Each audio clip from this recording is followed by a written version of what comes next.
Bismillahirrahmanirrahim. Selamat pagi teman-teman semua. Kita lanjutkan materi kita ke stokiometri part 3 ya.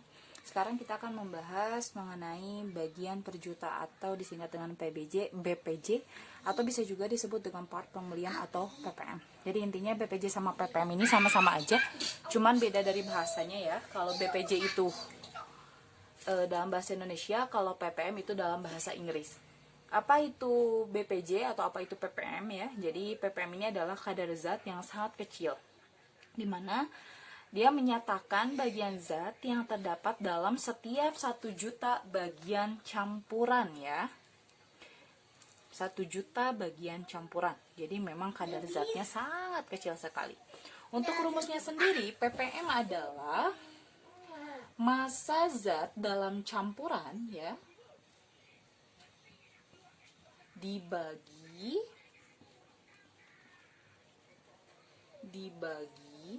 massa seluruh campuran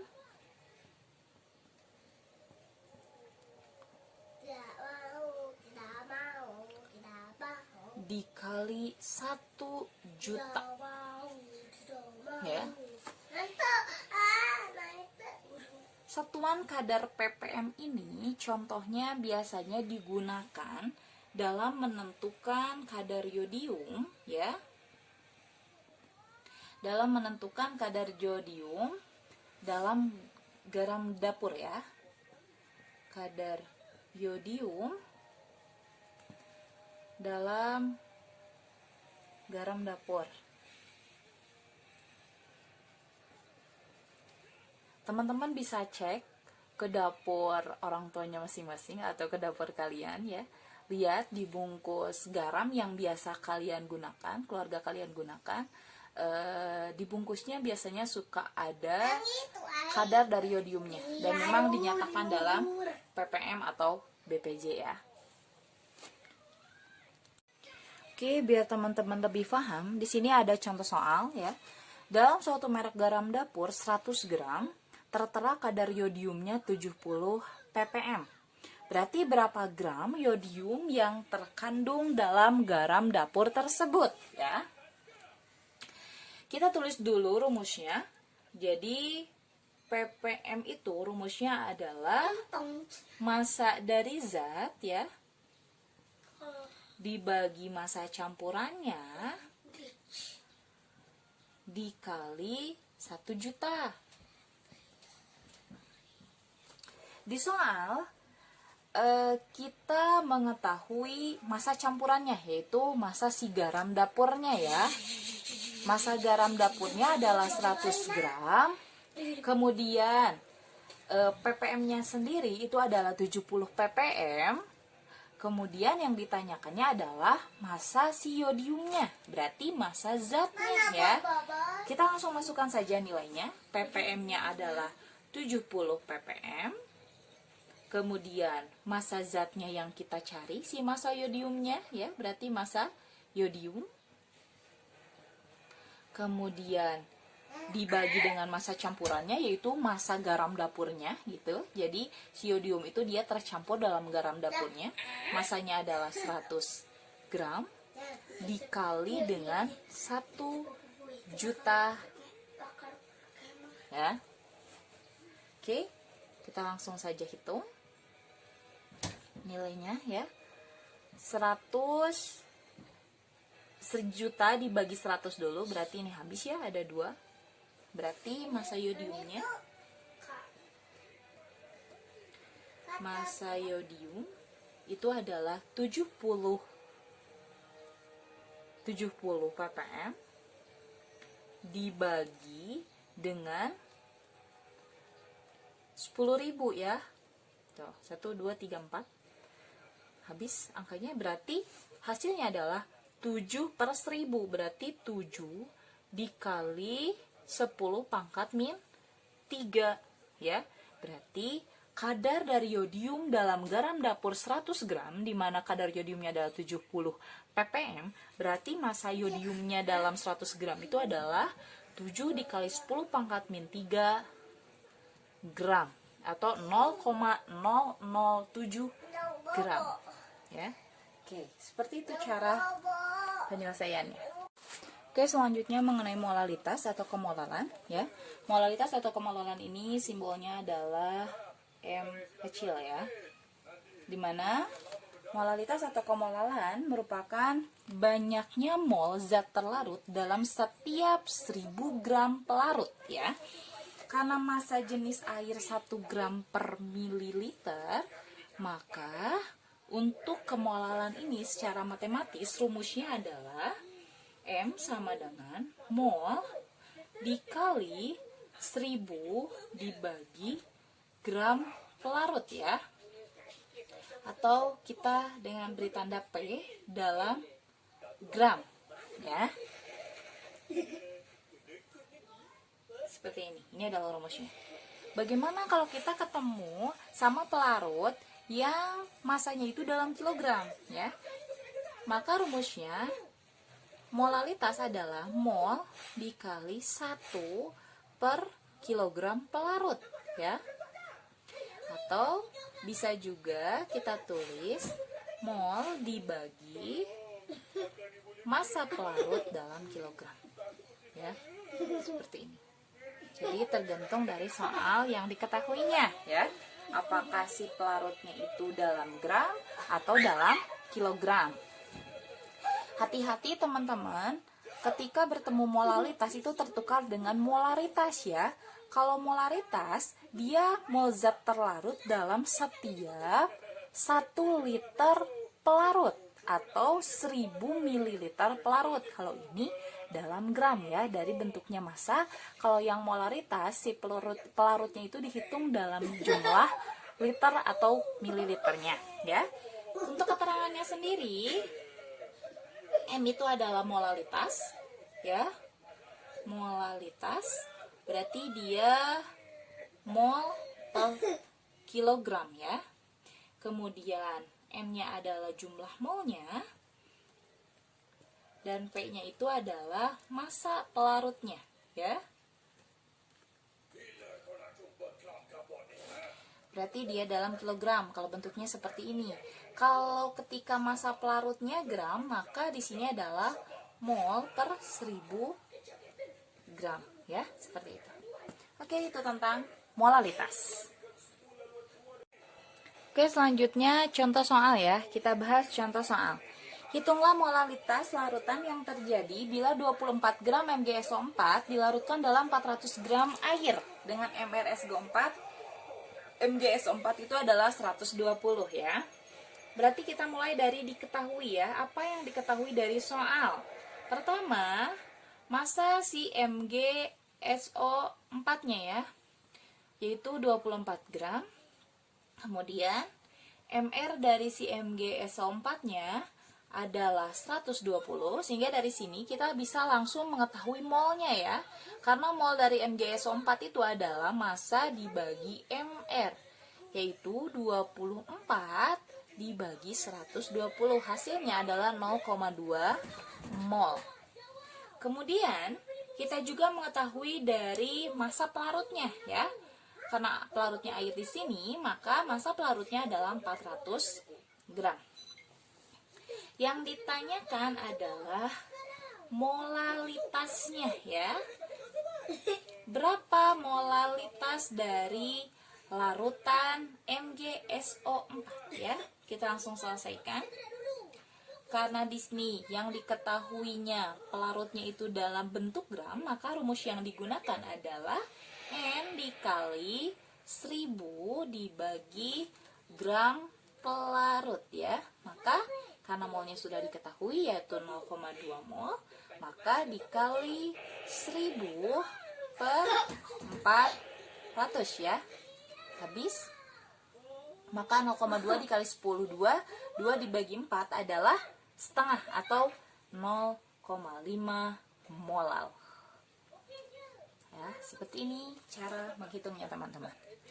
Oke, selanjutnya mengenai fraksi mol ya. Kita tandai dengan X. Apa itu fraksi mol? Fraksi mol suatu zat dalam larutan, yaitu perbandingan banyaknya mol dari zat tersebut ya terhadap jumlah mol seluruh komponen dalam larutan. Jika Ma adalah mol zat A bercampur dengan Nb yang merupakan mol zat B, maka ya fraksi mol A ya adalah mol zat A dibagi dengan mol zat A ditambah mol zat B. Dan ketika ditanyakan fraksi mol B, itu adalah mol zat B dibagi dengan mol zat A ditambah mol zat B, ya. Jadi, ketika ditanyakan fraksi mol suatu zat, kita bagi saja jumlah mol zat yang ditanyakan dibagi dengan jumlah mol dari keseluruhan zatnya, ya. Seperti itu. Dan kalau kita hitung ketika fraksi mol A ditambah fraksi mol B, itu adalah fraksi mol A per jumlah mol A dibagi dengan jumlah mol A ditambah jumlah mol B ditambah dengan jumlah mol B per jumlah mol A ditambah jumlah mol B, itu hasilnya adalah harus 1. Oke. Ini mengenai fraksi mol. Oke, selanjutnya ke contoh soal fraksi mol ya. Hitunglah fraksi mol glukosa dalam larutan glukosa 36%, di mana mR glukosanya 180 dan mR airnya 18 ya. Kita mulai dari apa yang diketahui di soal ya. Pertama, glukosanya itu adalah 36% ya. Berarti kalau glukosa 36%, kita misalkan saja massa keseluruhannya ya, massa si larutannya itu adalah 100 gram. Kalau massa larutannya 100 gram, maka kita bisa mengetahui berapa gram si glukosanya ya. Berarti 36% sama dengan massa glukosa dibagi massa larutannya yaitu 100 gram dikali 100% ya. Habis. Berarti massa glukosa adalah 36 gram. 36 gram. Sekarang berarti massa airnya itu adalah 100 gram ya, karena massa larutannya 100 gram dikurangi massa glukosa yaitu 64 gram. Oke, dari sini yang ditanyakannya adalah hitunglah fraksi mol glukosa dalam larutan glukosa. Berarti fraksi mol glukosanya ya. Oke, kita selesaikan. Untuk mengetahui fraksi mol glukosa, kita harus mencari dengan cara mol glukosa dibagi mol glukosa ditambah mol air ya. Karena dalam larutan glukosa, berarti larutan glukosa itu terdiri dari glukosa sama air ya. Si glukosanya itu dilarutkan dalam air, secara otomatis mol keseluruhannya itu harus ada mol glukosanya sendiri sama si mol airnya. Nah, sekarang kita cari dulu berapa mol glukosa ya. Mol glukosa berarti massa glukosa dibagi mR-nya. Massa glukosa itu adalah 36 dibagi mR-nya 180. Maka hasilnya adalah 0,2 mol. Ya. Sekarang mol dari air adalah massa dari air berapa tadi? 64 dibagi mR air. mR air itu adalah 18. Maka hasilnya adalah 3,56 mol. Ya. Berarti fraksi mol glukosa adalah mol glukosa 0,2 mol dibagi mol glukosa ditambah mol air. Hasilnya adalah 0,2 dibagi 0,2 ditambah 3,56. 0,053. Ini adalah fraksi mol dari glukosa. Selanjutnya itu pengenceran larutan ya. Apa itu pengenceran larutan? Pengenceran larutan itu adalah penambahan pelarut ke dalam suatu larutan ya, sehingga si larutan tersebut menjadi lebih encer. Nah, ketika terjadi pengenceran ya, mol sebelum pengenceran itu harus sama dengan mol sesudah pengenceran. Kita kembali ke rumus mol ya, yang hubungannya dengan molaritas. Berarti mol sama dengan molaritas dikali volume ya. Berarti kalau kita tahu mol itu molaritas dikali volume, maka bisa kita masukkan rumus ini ya. Jadi mol sebelum pengencerannya itu adalah kita misalkan N1 dan sesudah pengenceran N2. Maka kita uraikan menjadi molaritas 1 dikali volume 1 sama dengan molaritas 2 dikali volume 2. Ini adalah rumus dari pengenceran. Ya. Contohnya, ketika ada NH3 ya, 2 molar yang volumenya itu adalah 100 mili. Kemudian diencerkan.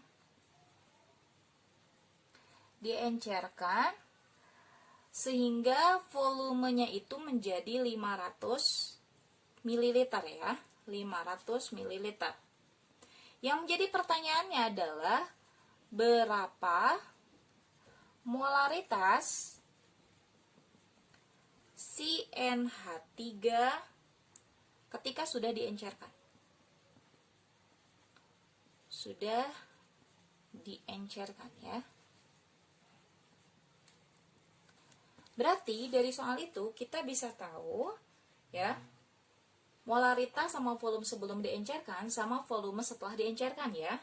Kita lihat rumus yang tadi, ketika mol sebelumnya M1 dan mol sesudahnya M2, maka M1-nya adalah 2 molar, kemudian V1-nya adalah 100 mili dan V2-nya adalah 500 mili. Dari sini kita masukkan ke rumus M1V1 sama dengan M2V2. Maka M1-nya adalah 2 dikali 100 dibagi M2 dikali 500. Kita hitung 2 kali 100, 200 sama dengan M2 dikali 500 ya. Berarti M2-nya sama dengan 2 dibagi 5 ya. Hasilnya adalah 0,4 molar. Jadi molaritas NH3 setelah diencerkan adalah 0,4 molar. Seperti itu perhitungannya.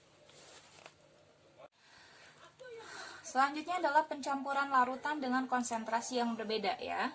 Untuk pencampuran larutan dengan konsentrasi yang berbeda ini, rumusnya adalah N1 berarti mol dari zat yang pertama ditambahkan dengan mol zat yang kedua, itu menghasilkan mol campuran ya.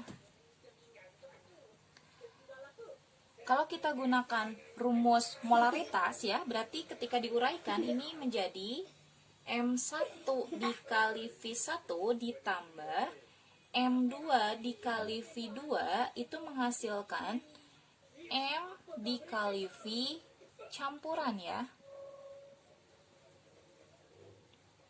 Ini rumus untuk pencampuran larutan dengan konsentrasi yang berbeda. Oke, kita langsung ke contoh soalnya saja ya. Contoh soalnya itu ketika ada larutan HCl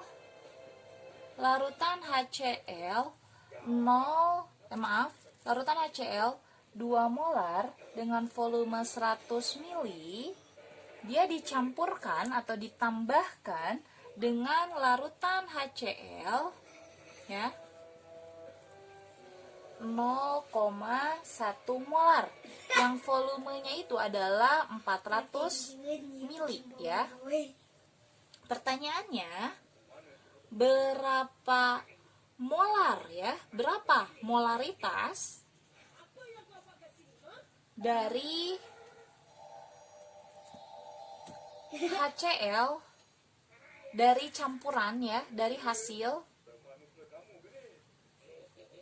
campurannya ya. Kita langsung saja ke rumus yang tadi. Berarti M1 dikali V1 itu ditambah dengan M2 dikali V2 ya, menghasilkan M dikali V campuran ya. Dimana volume campurannya itu kita tambahkan saja volume HCl yang 2 molar dengan volume HCl 0,1 molar. Berarti volume campurannya adalah 100 ditambah 400 mili. Hasilnya adalah 500 ml. Oke, sekarang M1-nya itu adalah HCl yang 2 molar, berarti 2 dikali volumenya 100 ya, ditambahkan dengan M yang kedua 0,1 dikali volumenya 400. Maka hasilnya adalah M campuran dikali volume campurannya, yaitu 500 ml ya. Kita hitung, berarti 2 kali 100 200 ditambah 0,1 dikali 400 adalah 40, sama dengan M campuran dikali 500 ml ya. Kita lanjutkan sebelah sini. 200 ditambah 40 berarti 240 ya, 240 sama dengan M campuran dikali 500. Berarti M campurannya adalah 240 dibagi 500 ya. Hasilnya adalah 0,48 molar. Ya, seperti itu perhitungannya.